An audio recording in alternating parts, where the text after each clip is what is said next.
নমস্কার, আজকের সব থেকে বড় খবর, লোকসভায় তৃণমূলের দলনেতার পদ পেলেন অভিষেক বন্দ্যোপাধ্যায়। সাংসদদের সঙ্গে বৈঠকে মুখ্যমন্ত্রী মমতা বন্দ্যোপাধ্যায় ঘোষণা করলেন এবার থেকে লোকসভায় তৃণমূলের দলনেতার দায়িত্ব সামলাবেন অভিষেক বন্দ্যোপাধ্যায়, এবং এই নিয়েই আজকে আমাদের রাত 9টার খবরের ভেতরের খবরের আলোচনা। সঙ্গে শঙ্খদীপদা রয়েছেন, দ্য ওয়ালের এডিটর ইন চিফ। শঙ্খদা, এই যে অভিষেক বন্দ্যোপাধ্যায়কে দলনেতা করা হলো লোকসভায়, তৃণমূলের দলনেতা, কতটা সিগনিফিকেন্ট? দেখো, অভিষেক বন্দ্যোপাধ্যায় তৃণমূলের অলিখিত বা লিখিত নাম্বার 2, এটা তো সবাই জানে। ঠিক, কারণ হচ্ছে মমতা বন্দ্যোপাধ্যায় দলের সভানেত্রী এবং অভিষেক বন্দ্যোপাধ্যায় দলের সর্বভারতীয় সাধারণ সম্পাদক। এরপরে বলে দেওয়ার অপেক্ষা নেই, এবং যেভাবে পার্টি সিস্টেমটা চলছে তাতে সবাই জানেন যে অভিষেক বন্দ্যোপাধ্যায় হলেন নাম্বার 2, মমতা বন্দ্যোপাধ্যায় পরে। তার ফলে যে এইটা একদিক থেকে নতুন কিছু অ্যাড করছে না, আবার এটা অ্যাড করছে। তার কারণ হচ্ছে তুমি দেখো যে তৃণমূল লোকসভায় একটা সিগনিফিকেন্ট পলিটিক্যাল পার্টি, এমন নয় যে তার 2-3 সাংসদ। তৃণমূলের লোকসভায় সাংসদ সংখ্যা 29 জন, তাই তো? If I am not wrong, 29 জন। তো 29 জন সাংসদ নেওয়া মানে একটা বড় সংখ্যা। তো সেই পার্টির লোকসভার লিডার পার্লামেন্টারি পার্টি সিস্টেমে এটা একটা বড় ব্যাপার। কারণ কি? কারণ হচ্ছে দেখো, এরপরে যখন সরকারের সঙ্গে মানে সব রাজনৈতিক দলের সঙ্গে যখন পার্টির মিটিং হবে, সর্বদল মিটিং হবে, প্রাইম মিনিস্টার মিটিং এ থাকবেন, তখন অভিষেক তৃণমূলকে রিপ্রেজেন্ট করবে। পার্লামেন্টে অপোজিশনের ফ্লোর লিডাররা যখন আলোচনা করবেন তখন অভিষেক পার্টিকে রিপ্রেজেন্ট করবে। মানে ধরো আজকে রাহুল গান্ধী কংগ্রেসের লোকসভা লিডার, অভিষেক বন্দ্যোপাধ্যায় তৃণমূলের লোকসভা লিডার, তো ফলে অখিলেশ যাদব হচ্ছেন সমাজবাদী পার্টি লিডার। তো এরা যখন পার্লামেন্টের ফ্লোর লিডারদের যখন মিটিং হবে অপোজিশন পার্টি, তখন অভিষেক পার্টিকে রিপ্রেজেন্ট করবে। তো ফলে অভিষেকের পলিটিক্যাল কেরিয়ারে এটা হচ্ছে মাইলস্টোন। একটা সময় প্রণববাবু বলতেন, মানে প্রণববাবুর সাথে আমার কথোপকথনের সময় উনি বলতেন, বারবার বলতেন যে কোন রাজনৈতিক নেতা তার সর্বভারতীয় রাজনীতিতে যে উত্থান, সেখানে পার্লামেন্টারি পলিটিক্স একটা বিগ রোল প্লে করে। পার্লামেন্টে তার ভূমিকা কি, পার্লামেন্টে তিনি কি ধরনের বক্তৃতা দিচ্ছেন, পার্লামেন্টে তিনি কতটা অ্যাক্টিভ। বর্তমান সময় পার্লামেন্টের যে ডিবেট বা আলোচনা অনেকের মতে অনেকটা ডিজেনারেট করে গেছে, কিন্তু তবুও আমি বলবো যে পার্লামেন্ট তো একটা সংসদ ভবন, তো গোটা ভারতবর্ষের রাজনীতির স্নায়ুকেন্দ্র। সেখানে একজন পার্টিকে রিপ্রেজেন্ট করা, এবং বিশেষ করে লোকসভার মতো একটা হাউসে, তো সেটা ভেরি ইম্পর্টেন্ট। অভিষেকের পলিটিক্যাল কেরিয়ারের জন্য এটা একটা মাইলস্টোন বলা যেতে পারে। কিন্তু মমতা বন্দ্যোপাধ্যায় ইতিমধ্যে এটাও টুইট করেছেন যে অভিষেক বন্দ্যোপাধ্যায় এতদিন পর্যন্ত সর্বভারতীয় সাধারণ সম্পাদকের পদ সামলেছেন, এবার থেকে দলনেতার পদও সামলাবেন। কিন্তু সেই পদে যিনি ছিলেন সুদীপ বন্দ্যোপাধ্যায়, তার অসুস্থতার কারণেই এই সিদ্ধান্ত। কিন্তু সুদীপ বন্দ্যোপাধ্যায় সুস্থ হয়ে গেলে আবারও সুদীপ বন্দ্যোপাধ্যায় আবার ফিরে আসবেন সেই পদে, এই ঘোষণা তিনি কেন করলেন? না, তুমি যদি মমতা বন্দ্যোপাধ্যায়ের টুইটটা দেখো তাহলে তুমি কি দেখবে? সেখানে মমতা বন্দ্যোপাধ্যায় বলেছেন যে সুদীপ বন্দ্যোপাধ্যায় অসুস্থ, এই অবস্থায় পার্টিতে সর্বসম্মতিতে অভিষেক বন্দ্যোপাধ্যায়কে বেছে নেওয়া হয়েছে যে যতদিন সুদীপ বন্দ্যোপাধ্যায় অসুস্থ থাকছেন এবং ফিরে না আসছেন ততদিন এই পদ তিনি সামলাবেন, লোকসভার পার্টি লিডার হিসেবে কাজ করবে, দায়িত্ব পালন করবে। তার মানে মমতা বন্দ্যোপাধ্যায় বোঝালেন যে অভিষেক হলেন ন্যাচারাল চয়েস। আমি পার্টির উপরে অভিষেক বন্দ্যোপাধ্যায়কে চাপিয়ে দিন যে অভিষেক বন্দ্যোপাধ্যায়কেই লোকসভা লিডার করতে হবে। পার্টি যে সাংসদরা রয়েছেন, যে 30 জন সাংসদ বা রাজ্যসভার সাংসদ, সবাই সমষ্টিগতভাবে বলেছে যে না, তাহলে অভিষেককেই করা হোক। তার মানে অভিষেক হলেন ন্যাচারাল চয়েস, চাপিয়ে দেওয়া চয়েস নয়। এটা হচ্ছে ফার্স্ট পয়েন্ট।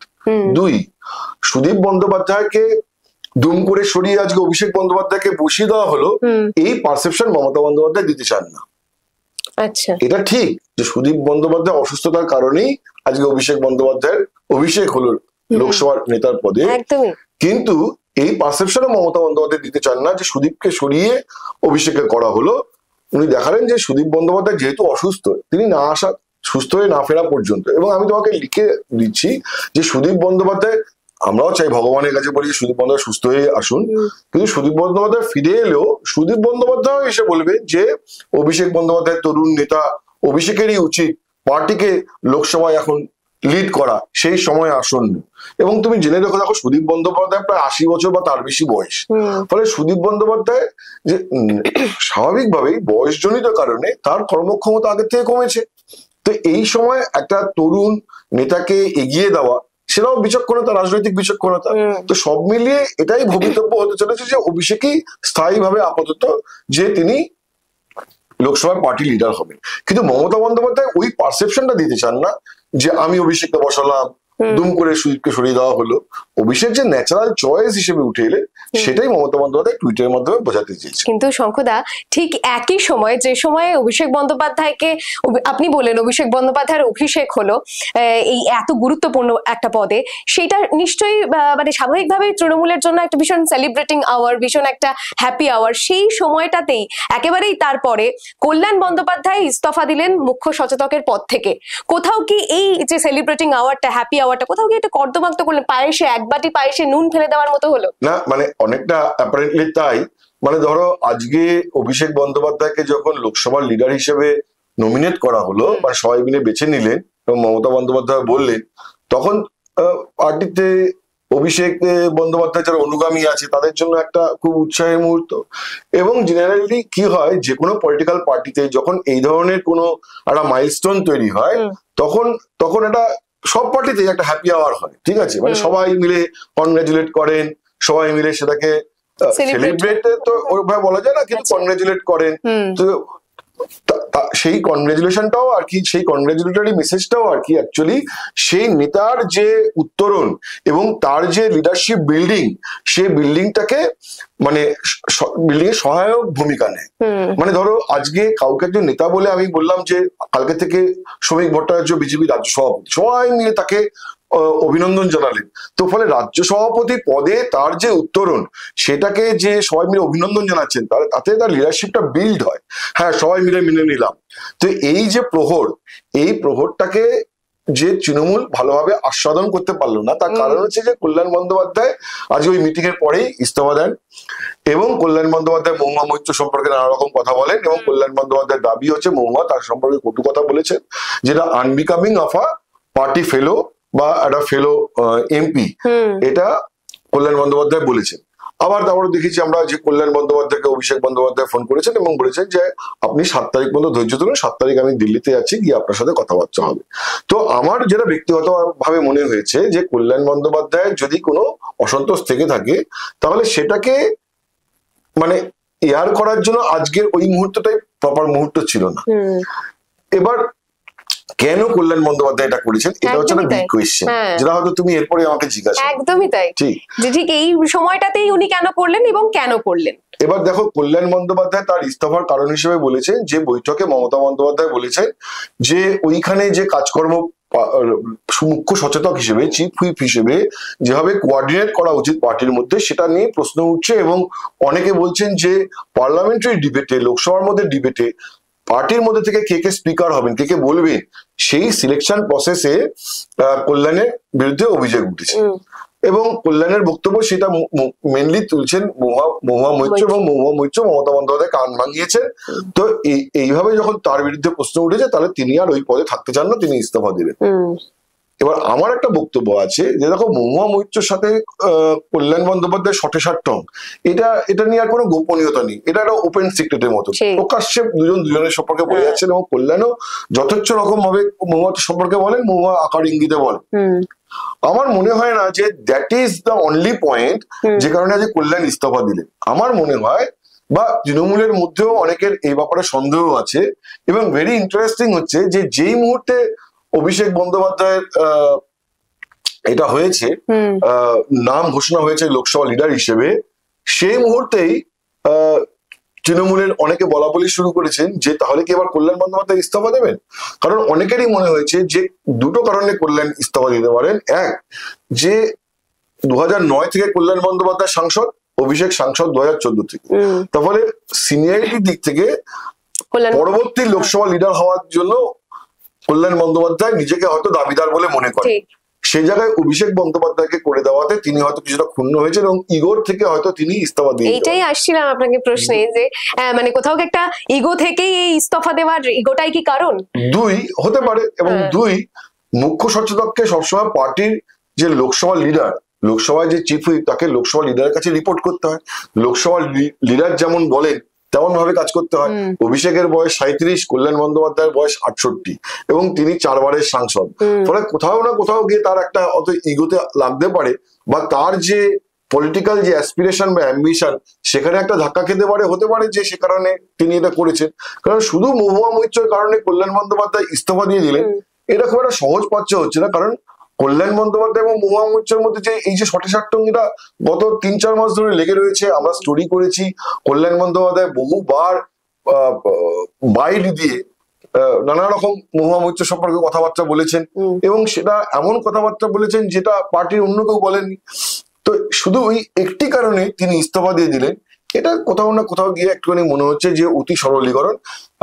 সেটা নয়, কিন্তু একই সঙ্গে তোমার মনে রাখতে হবে যে কল্যাণ কিন্তু মানে চিফ হুইপ হিসেবে অন্য অনেকের তুলনায় এফেক্টিভই ছিলেন, কিন্তু কোথাও কোনো না কোনো ভাবে হয়তো তার ইগোতে ডেকেছে, এবং কোনো না কোনো ভাবে হয়তো তার মনে হতে পারে যে অভিষেক বন্দ্যোপাধ্যায় এলে তাকে হয়তো চিফ হুইপ পদ থেকে সরিয়ে দেবেন। তো ফলে সেইটার আগেই তিনি আগাম ইস্তফাটা দিয়ে দিলেন। এই যে অভিষেক বন্দ্যোপাধ্যায় বললেন যে 7 তারিখ পর্যন্ত অপেক্ষা করতে, এর ফলাফল কি হতে পারে? না, এর ফলাফল কিছু না। তুমি দেখো যে তৃণমূলের যে 29 জন সাংসদ রয়েছে লোকসভায়, ইনক্লুডিং অভিষেক বন্দ্যোপাধ্যায়, তাদের মধ্যে মুখ্য সচেতক কে কে হতে পারে? কারণ মুখ্য সচেতক হতে গেলে পার্লামেন্টারি যে রুলস, সেইগুলোকে নিয়ে তার ওয়াকিবহাল থাকতে হবে। এবার তুমি দেখো যে দীপক অধিকারী বা দেব, সায়নী ঘোষ, বা নতুন যে অনেক নতুন নতুন মুখ করেছে, প্রতিমা মণ্ডল, এই যে নতুন নতুন মুখ, তাদের তো পার্লামেন্টারি সিস্টেম নিয়ে খুব বেশি সড়গড় নন। যারা সড়গড়, যেমন সুদীপ বন্দ্যোপাধ্যায়, তিনি অসুস্থ, ঠিক, তাকে তো ওই কারণেই সরিয়ে দেওয়া হলো। সৌগত রায়, তিনি পার্লামেন্টারি রুল এবং সিস্টেম নিয়ে অত্যন্ত দড় এবং তার ওয়াকিবহাল, কিন্তু তিনিও সুস্থ নন, তারও শারীরিক অসুস্থতা রয়েছে, এবং অনেক প্রৌঢ় ওনারা। ঠিক, এবং প্রৌঢ় তো ঠিক আছে, প্রৌঢ় হতেই পারে, কিন্তু যদি সক্ষম থাকেন তাহলে তো মুখ্য সচেতক হিসেবে কাজ করতেই পারে। কিন্তু তারপরে কারা রয়েছে? তারপরে তুমি দেখো টু সাম এক্সটেন্ট কীর্তি আজাদের এবং শত্রুঘ্ন সিনহা একটা সময় কেন্দ্রের প্রতিমন্ত্রীও ছিলেন, ফলে তারও রয়েছে, কিন্তু তাদের যে করা হবে কিনা আমার সন্দেহ আছে। এরপরে রয়েছে কাকলি ঘোষ দস্তিদার, ফলে তাছাড়া কোনো অপশন নেই। ফলে কাকলি ঘোষ দস্তিদারকে করেছেন, কিন্তু কাকলি ঘোষ দস্তিদার কল্যাণ বন্দ্যোপাধ্যায়ের মতো অতটা এফিশিয়েন্ট বা অ্যাক্টিভ নয় বলেই অনেকে মনে করেন। কারণ কল্যাণ হচ্ছে যে মমতা বন্দ্যোপাধ্যায়ের সৈনিক। তুমি দেখো যে আজকে সকালবেলা 10টাতেই তিনি ডিএ মামলায় চলে গেছেন সুপ্রিম কোর্টে, আবার তুমি দেখো যে এসএসসির মামলা যখন হচ্ছে হাইকোর্টে চলে আসছেন, এবং মমতা বন্দ্যোপাধ্যায় যদি বলে দেন তাহলে ওটা সে যেভাবেই হোক না কেন, সে পার্টি যে বাইরের লোক তাকে যেভাবেই সমালোচনা করুক না কেন, পার্লামেন্টের মধ্যে চিৎকার করে চেঁচিয়ে কল্যাণ বন্দ্যোপাধ্যায় ওটা করার চেষ্টা করেন। তো এই যে একটা ডেডিকেটেড ফোর্স, এইটার অনেকের মধ্যে নেই আমি বলবো, আচ্ছা কমও আমি বলবো, আচ্ছা আমি বলবো যে অনেকে মনে করেন যে অনেকের মধ্যে নেই। আমি তো জাজ করার কেউ নেই, জাজ করার জন্য এত মানুষ রয়েছে, তৃণমূলের এত লোকজন রয়েছে, এত নেতা রয়েছেন, আমি কেন বেকার বেকার ওখানে গিয়ে একটা জাজ হতে যাবো? কিন্তু অবভিয়াসলি আমারও ওপিনিয়ন আছে। আমার ওপিনিয়ন হচ্ছে যে কল্যাণের ওই যে মানে মমতা বন্দ্যোপাধ্যায় সৈনিক হিসেবে, মমতা বন্দ্যোপাধ্যায় বললে উনি কল্যাণ যা ইচ্ছা তাই করতে পারে। মানে এই যে পার্লামেন্টে চিৎকার করা, ঠিক আছে, এখানেও কল্যাণ বিভিন্ন মাইলস্টোন সেট করেছে, চু খিট খিট খিট খিট খিট খিট নানা রকম, এইসব গুলো বলা, এইগুলো অন্য অনেক ক্ষেত্রে করা যাবে না। বা এই সকালবেলা যেটা আজকে বললাম, সকালবেলা 10টার সময়তেই সুপ্রিম কোর্টে পৌঁছে যাওয়া, সুপ্রিম কোর্ট থেকেই আবার পার্লামেন্টে চলে আসা, তো এই যে ক্ষিপ্রতা, এটা কিন্তু কল্যাণ বন্দ্যোপাধ্যায় অ্যাডেড একটা মানে বিষয়, কোয়ালিটি। এখন হয়তো তার মনে হয়েছে যে অভিষেক বন্দ্যোপাধ্যায় এলেই তাকে সরিয়ে দেবেন। কারণ তুমি রিসেন্ট টাইমসে গত 4-5 বছরের ঘটনা দেখো না কেন, একটা সময় ওপেনলি কল্যাণ বন্দ্যোপাধ্যায় বলতেন যে আমার নেত্রী মমতা বন্দ্যোপাধ্যায়, আর কাউকে আমি নেতা বলে মনে করি না। কদিন আগেও কল্যাণ বন্দ্যোপাধ্যায় যে টুইট করেছেন, সেটাও প্রচ্ছন্ন ভাবে একটা অভিষেক বন্দ্যোপাধ্যায় এবং তার অথরিটি নিয়ে একটা কোয়েশ্চেন করা, বা আইপ্যাক নিয়ে কোয়েশ্চেন করা, এরকম একটা রয়েছে। ফলে এইটা আবার মাঝে মাঝে যখন তার মনে হয়েছে যে না, এবার লোকসভা ভোটের ঠিক আগে যখন কল্যাণ বন্দ্যোপাধ্যায়কে আবার টিকিট পেতে হবে, তখন কল্যাণ বন্দ্যোপাধ্যায় অভিষেক বন্দ্যোপাধ্যায় আমার নেতা, অভিষেকের মধ্যে নেতার নেতৃত্ব দেওয়ার ক্ষমতা রয়েছে, এইসব বলতে শোনা গেছে। ফলে এইটা একটা রৌদ্র ছায়ার মতন। ফলে তার খুব যে সহজ সম্পর্ক অভিষেক বন্দ্যোপাধ্যায়ের সঙ্গে তার রয়েছে এটা অনেকেই মনে করেন না। কিন্তু আমি এই প্রশ্নটা একটু থামিয়ে আপনাকে জিজ্ঞেস করবো যে কল্যাণ বন্দ্যোপাধ্যায়ের এই ভাবনাটা কেন এলো যে অভিষেক বন্দ্যোপাধ্যায় তাকে এখান থেকে সরিয়ে দিতে পারে? এই কারণেই তো যে তার সঙ্গে যে অভিষেক বন্দ্যোপাধ্যায় যে সম্পর্ক অ্যাপারেন্টলি বাইরে থেকে দেখা যায় সেটাকে রৌদ্র ছায়ার মতো।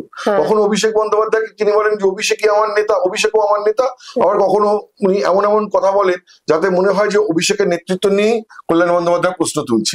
তো এই যে একটা আস্থা অনাস্থা বা এই যে একটা দোলাচল, এই যে একটা রৌদ্র ছায়া কোনো সম্পর্কের মধ্যে যদি এরকম থাকে তাহলে যিনি তৈরি করছেন তিনিও অ্যাপ্রিহেন্সিভ হবেন যে আমাকে রাখবেন তো। ফলে কল্যাণ বন্দ্যোপাধ্যায় হয়তো মনে করেছেন ভাই সম্মানজনক ভাবে এখনই ইস্তফা দিয়ে দেওয়াটা ভালো, যদি আমাকে চিফ হুইপ থেকে রিমুভ করে দেয় তাহলে সেটা আমার জন্য অসম্মানজনক হতে পারে। আমি বলছি হাইপোথেটিক্যালি মনে হতে পারে তার। পলিটিক্সে তো এই পারসেপশন বা ধারণা থেকেই তো বিশ্লেষণ গুলো হয়। তো হতে পারে সেই কারণে, কারণ মহুয়া মৈত্রর সাথে তার সংঘাতের কারণে তিনি পদ ছেড়ে দিচ্ছেন, মুখ্য সচেতকের পদ। এইটা পার্টির মধ্যেও অনেকের কাছে হজম হচ্ছে না। কিন্তু এই যে মুখ্য সচেতকের পদ থেকে ইস্তফা দেওয়া বিষয়টাতে মানে শুধুমাত্র কি সম্পর্ক, এই যে অভিষেক বন্দ্যোপাধ্যায়ের সঙ্গে সম্পর্কের কথা বলছেন আপনি, একটা টানাপোড়েন রয়েছে, সেই কারণে যখন ওনার মতন মুখ আর দ্বিতীয়টা পাওয়াটা সত্যি দুষ্কর, শুধুমাত্র এই সম্পর্ক খারাপের কারণে কি না, সেটা কারো অ্যাপ্রিহেনশন হতে পারে। বা দ্বিতীয় এটাও হতে পারে যে অভিষেক বললেন যে কল্যাণদা আপনি কন্টিনিউ করুন, কারণ অভিষেকও যদি যখন লোকসভা লিডার হবেন মানে দায়িত্ব নেবেন, অভিষেক 7 তারিখে নিশ্চিত দায়িত্ব নেবেন, তো অভিষেক যখন লোকসভা লিডার হিসেবে দায়িত্ব নেবেন তাহলে অভিষেকেরও তো একজন এফেক্টিভ চিফ হুইপ দরকার। একদমই অভিষেকেরও তো দরকার একজন এফেক্টিভ চিফ হুইপ যিনি পার্লামেন্টারি পার্টির মধ্যে ঠিক মতো কোঅর্ডিনেট করবেন। তো সেটা যদি হতে পারে যে অভিষেক বললেন যে কল্যাণদা আপনি কন্টিনিউ করেন, এবং তারপরে আস্তে আস্তে অভিষেক নিজের অন্য একজন কাউকে তৈরি করলেন ডেপুটি চিফ হুইপ হিসেবে বা কাউকে হিসেবে, যে যাকে পরবর্তীকালে কিছুদিন পরে করা হলো। আপাতত কল্যাণ বন্দ্যোপাধ্যায়কে দিয়ে কাজ চালালেন এবং অভিষেক দেখাতে হয়তো চাইবেন যে দেখো যে আমি কল্যাণকেই রাখলাম, কিন্তু কল্যাণ বন্দ্যোপাধ্যায় এরকম এসেই আমি আমার নিজের টিম তৈরি করতে চাইছি, এই করতে চাইছি, এরকম নয়। কল্যাণ বন্দ্যোপাধ্যায় কন্টিনিউ করলেন এবং তাতে হচ্ছে নবীন প্রবীণ এই যে একটা সুন্দর বোঝাপড়া, এই মেসেজটাও যেতে পারে তাতে। ফলে আমিও অ্যান্টিসিপেট করছি না যে অভিষেক এসেই সরিয়ে দেবে। এটাও তো হতে পারে যে অভিষেক এই মেসেজ দিতে চায় যে না আমি প্রবীণদের সঙ্গে নিয়েই চলতে চাই, যার যেটা এফেক্টিভনেস আছে তাকে সেই যথাযথ মর্যাদা দিয়েই আমি চলতে চাই। তো ফলে কল্যাণ বন্দ্যোপাধ্যায় কন্টিনিউ করুন। কিন্তু এর আগে পর্যন্ত অভিষেক বন্দ্যোপাধ্যায় তো এ বিষয়ে কিছু বলেননি। কল্যাণ বন্দ্যোপাধ্যায় নিজের মতামতটাই জানিয়েছেন, ইস্তফা দিয়েছেন। এরপরে অভিষেক বন্দ্যোপাধ্যায় রাখতে চাইলেও উনি কি অভিষেক বন্দ্যোপাধ্যায়ের মতামত অনুযায়ী চলবেন? এখন যদি অভিষেক রিকোয়েস্ট করেন, ঠিক আছে, কল্যাণ বন্দ্যোপাধ্যায় না করে দেবেন আমার মনে হয় না। আচ্ছা, ঠিক আছে, তৃণমূলের পার্টিতে না করে দেওয়ার মতো লোক কম আছে। কারণ তৃণমূলের পার্টিটাতে সবাই তুমি আমি কারোকে অমর্যাদা করে বলছি না, কারণ আমি কল্যাণ বন্দ্যোপাধ্যায়েরও অমর্যাদা করে বলছি না, হয়তো হতে পারে তিনি স্টিক করে থাকলেন তার ইয়েতে, কিন্তু সাধারণত তৃণমূলের মধ্যে না বলার লোক আমি খুব কম দেখেছি। মানে ধরো একজন নেতার 2টো পদ রয়েছে, তাকে 3টে পদ দেওয়া হলো, তিনি কখনোই বলেন না যে না আমি 2টোর বেশি 3টে পদ নিতে পারবো না। তাকে 4টে পদ দেওয়া হলো, তিনি কখনোই বলেন না যে আমি 4টে পদ দিতে পারবো না। বরং পার্টিতে এরকম আছে যে একজনের কাছে 2টো মন্ত্রক, তার সঙ্গে সংগঠনের পদ, তার সঙ্গে আরো কিছু প্রশাসনিক পদ, তারপরেও সেই পদ ছাড়তে চান না। এবং বরঞ্চ অভিষেক বন্দ্যোপাধ্যায় এসে যখন পার্টিতে এক ব্যক্তি এক পদের কথা বলেছিলেন তখন তো আমরা প্রকাশ্য সংঘাত দেখেছি অভিষেকের সঙ্গে, যে না দিদি তো বলেননি। কিন্তু অভিষেক বন্দ্যোপাধ্যায় বলেছিলেন যে পার্টি বড় হয়েছে, সুতরাং পার্টির মধ্যে নিচের যারা 2nd rank 3rd rank leader তাদেরও অ্যাসপিরেশন তৈরি হয়েছে, ফলে নিচের যে নেতারা আছে তারাও উঠে আসতে চাইবেন। সুতরাং একজন প্রবীণ নেতা তিনি একাধিক পদ দখল করে থাকবেন, এটা চলবে না। এক ব্যক্তি এক পদ ব্যবস্থা চালু করা হোক। সবাই তো ছাড়তে রাজি হননি। এখনো তৃণমূলের মধ্যে তুমি দেখবে যে 2টো দপ্তরের দায়িত্ব, তার সঙ্গে অর্গানাইজেশনাল রেসপন্সিবিলিটি, তার সঙ্গে জনপ্রতিনিধি, অনেক বহুবিধ পদ নিয়ে। কারণ এটা হচ্ছে যে অলংকারের মতন যে 4টে বা 5টা ব্যাচ, মানে আমার কাছে এত পদ রয়েছে, না আমি যে এই পদের দায়িত্ব নিতে পারবো না, আমার কাছে 2টো পদ রয়েছে আমি 3টে নিতে পারবো না, এইটা আমি তৃণমূলে শুনিনি, কখনোই শুনিনি। শঙ্খদা, আমি একেবারে শেষের দিকে আসব, যে আপনি একদম প্রথমেই বললেন যে অভিষেক বন্দ্যোপাধ্যায়কে মমতা বন্দ্যোপাধ্যায় এর পরবর্তী দলনেতা হিসেবে নির্বাচন করেছেন, তার নিশ্চয়ই এর পেছনে সত্যি একটা কারণ রয়েছে। সুদীপ বন্দ্যোপাধ্যায় যেভাবে দায়িত্ব সামলেছেন, সেইভাবেই অতটা এফিশিয়েন্টলি কি পারবেন, না এখানে এফিসিয়েন্সি নাকি তার থেকেও বেশি থাকবে? না দেখো, যে কোনো তরুণ অল্প বয়সী নেতার মধ্যে ছটপটে ভাব বা এফেক্টিভনেস অনেক বেশি অর্গানাইজ হয়ে, অভিষেকদের জেনারেশনে অনেক বেশি অর্গানাইজ হয়ে কাজ করার একটা ক্ষমতা থাকে। আমি সেই তুল্যমূল্য বিচারে যেতে চাইছি না। আমার যেটা মনে হচ্ছে যে অভিষেককে যদি সিনসিয়ারলি যদি লোকসভার লিডারের দায়িত্ব পালন করতে হয়, তাহলে অভিষেককে এখন থেকে দিল্লিতে অনেকটা বেশি সময় দিতে হবে। পার্লামেন্টের সেশন যখন চলবে, তখন গোটা সেশনে যথাসম্ভব টানা তাকে থাকতে হবে। যখন অল পার্টি মিটিং হবে, প্রাইম মিনিস্টার ডাকবেন, বা তখন তাকে যেতে হবে, এইসব মিটিং গুলো তাকে অ্যাটেন্ড করতে হবে।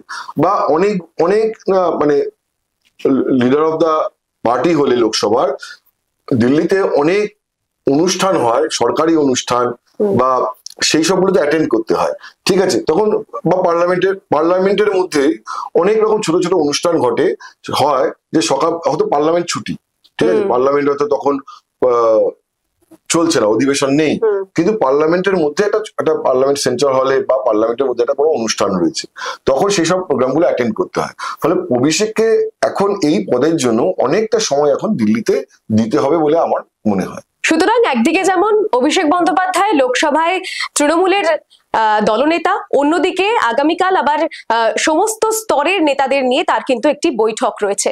সুতরাং 2026-এর ভোটের আগে অভিষেক বন্দ্যোপাধ্যায় যে একটি গুরুত্বপূর্ণ ভূমিকা পালন করতে চলেছেন, গুরুত্বপূর্ণ চরিত্র হয়ে উঠতে চলেছেন, সেটা কিন্তু বলাই বাহুল্য। আজকের আলোচনা এই পর্যন্তই। পরবর্তীতে রাজ্য রাজনীতি, বিদেশ, খেলাধুলা, বিনোদনের যাবতীয় আপডেট জানতে চোখ রাখুন দ্য ওয়ালের পেজে। দ্য ওয়াল, খবর এখন এখানেই।